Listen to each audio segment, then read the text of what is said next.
Welcome back to Just a Little Creepy. My name is Tracy, and here's today's stories. On January 15th, 1919, Boston's North End was shattered by one of the strangest disasters in American history. Just after noon, a massive storage tank suddenly ruptured. It wasn't filled with oil or gas, but with molasses. The tank towered 50 feet tall, 90 feet wide, and held more than 2.3 million gallons of syrup. Neighbors had complained for years that the tank leaked and groaned, but no one acted. In fact, it had never been pressure tested. Investigators later suggested that the steel walls were too thin, rivets too faulty, and on that cold January morning, the temperature shift from an unusually warm day may have caused the molasses to expand inside, stretching the tank past its breaking point. When the tank gave way, it exploded with a roar like gunfire. The steel plates ripped open, releasing a wall of sticky brown liquid 25 feet high and moving over 30 miles per hour.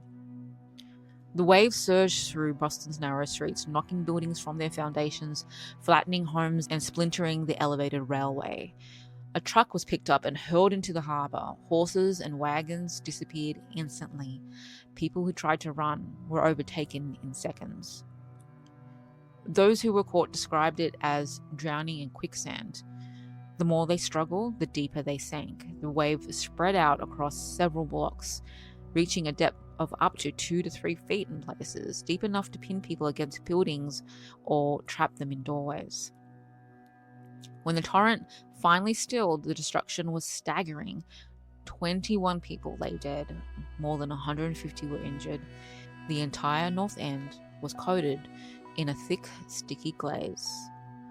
Rescue workers described wading through knee-deep molasses, their boots suctioned to the ground. The cleanup took months. Crews used salt water from fireboats and tons of sand to scrub the streets, but the sugary smell lingered for years. Some said on hot days you can even catch a whiff of the molasses in the airs decades later. The aftermath led to one of the first major corporate liability trials in the United States. The company that owned the tank, US Industrial Alcohol, was found responsible and forced to pay out millions in damages. The Boston molasses flood remains one of history's most surreal tragedies, a disaster born of greed, negligence, and physics. Proof that sometimes the deadliest floods don't come from fire or water, but from sugar. The disaster also left behind a lasting legacy. The public outcry over the flood helped change building regulations across the United States. Cities began requiring engineering oversight, safety inspections, and proof of structural testing for large tanks and construction projects. In other words, the Great Molasses Flood forced America to take industrial safety seriously. Out of a sticky, heartbreaking tragedy came new laws that have likely prevented countless disasters since. We're going back to Strasbourg, France, in the summer of 1518. One sweltering July morning, a woman named Frau Truffier stepped into the street and began to dance. It wasn't graceful or joyous. Her movements were jerky, frantic, and unstoppable, as though her body was being pulled along against her will. She danced for hours. Neighbors gathered, staring in shock. Some laughed at first, assuming it was a spectacle. But by the end of the day, it was clear that she couldn't stop. Her body twisted and flailed, even as her feet blistered and bled. Within a week, more than 30 others had joined her, and then dozens more, men, women, and even children spilled into the streets, possessed by the same uncontrollable urge to dance. By the end of the month, nearly 400 people were caught in the strange frenzy. Eyewitnesses described dancers collapsing from exhaustion, dehydration, foaming at the mouth, their clothes soaked through with sweat. Some suffered seizures. Others keeled over from heart failure. Contemporary accounts claim that dozens died where they stood. The city council was baffled. Doctors ruled out supernatural causes and declared the affliction an illness of the hot blood. Their cure? They believed the dancers needed to simply dance the sickness out of their bodies. So, the council cleared out guild halls and grain markets, built wooden stages, and even hired musicians to provide accompaniment. Far from curing the epidemic, it only fueled it. More and more citizens fell into the thrall of the strange compulsion. The sound of drums and fiddles echoed through Strasbourg streets as hundreds of bodies writhed and staggered to their deaths. It wasn't until weeks later, around September, when desperate authorities banned music, shut down the gathering spaces, and marched the afflicted to a shrine, that the outbreak finally subsided. Many of the dancers recovered, but others did not survive the ordeal. What caused the dancing plague of 1518? Historians still debate it today. One theory is mass hysteria, a psychological reaction to the crushing stresses of the time. The people of Strasbourg had endured famine, disease, and poverty, with their lives dominated by the fear of divine punishment. Some may have succumbed to a collective psychosis, their bodies expressing the anguish of their minds. Another explanation is ergot poisoning, a hallucinogenic mold that grows on damp rye. Ergot can cause convulsions, hallucinations, and mania, all symptoms eerily similar to what the witnesses described. But critics argue that it seems unlikely that poisoning alone could cause hundreds of people to dance in rhythm for weeks on end.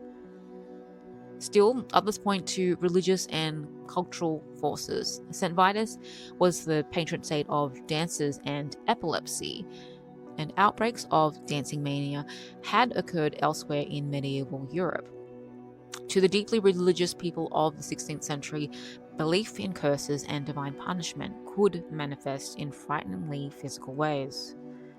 In the end, no single theory explains it perfectly. The dancing plague of 1518 remains one of history's most strangest medical mysteries, a bizarre collision of stress, superstition, and perhaps science.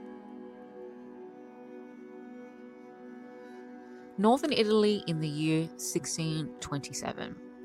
In the small town of Verdolino, villagers awoke one summer morning to the sounds of battle.